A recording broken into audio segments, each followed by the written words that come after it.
Ready হয়ে আছে, আর আমার গিন্নি এখনও রেডি হয়নি। সে চুল ঠিক করে একবার কি করে বুঝতে পারি না, কিন্তু সে মোটামুটি রেডি হয়নি এখন।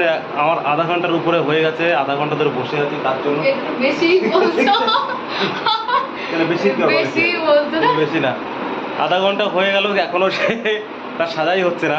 তার অবস্থা দেখো কি অবস্থা, চুলটা ঠিক করতে তার এতক্ষণ টাইম লেগে গেল। আর এখন হচ্ছে কি এই ভুরুতে কি কালামালা কি একটা পেন্সিল দিয়ে লাগাচ্ছে, এটা উড পেন্সিল না কি পেন্সিল বুঝতে পারছি না। পথে গিয়ে আজকে কি কি খাবে, কিছু খাবে না শুধু ঘরের এটা ওটা জিনিস কিনবে? জিনিস কেনার কোনো কিছু দরকার নেই, যদি কিছু খেতে চাও তাহলে হবে, নাহলে হবে না। মোটামুটি ম্যাডামের সাজা গোজা হয়ে গেছে এতক্ষণ ধরে, মোটামুটি আধা ঘন্টায় দেখো এই অবস্থা। এমনি তো দেখতে ভালো না, তারপরে এরকম। হ্যাঁ, এতক্ষণ ধরে সাজা গোজার ব্যবস্থা। থেকে 7-8 মিনিট লাগবে নাগেরবাজার যেতে। তো 1 নম্বর থেকে নাগেরবাজার অটো বা বাসে করে যেতে পারি, কিন্তু আজকে চারিদিকে এত ভিড় হবে, মনে হয় না যেতে পারবো 5-7 মিনিটে। কারণ নাগেরবাজার যে ফ্লাইওভার ব্রিজটা আছে ওখানটাতেই হচ্ছে গিয়ে অটো থেকে নামিয়ে দেবে, আর ওখান থেকে হেঁটে হেঁটে যেতে হবে মোটামুটি আরও 200 মিটার মতো। তো কতক্ষণ লাগে দেখা যাক।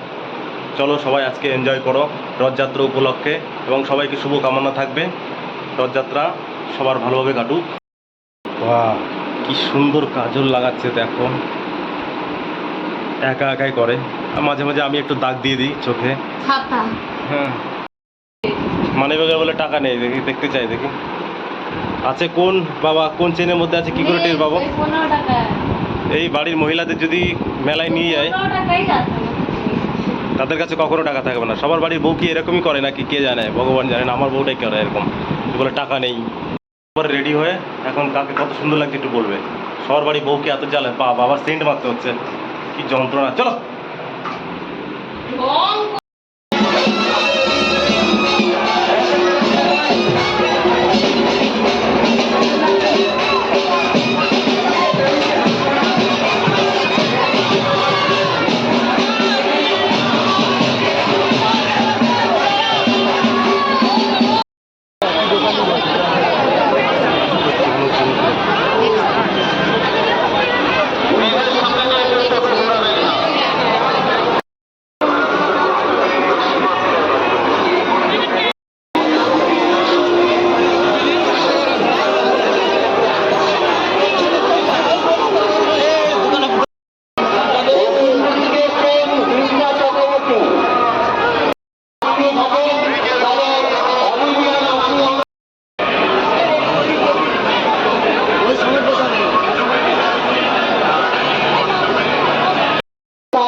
বাবা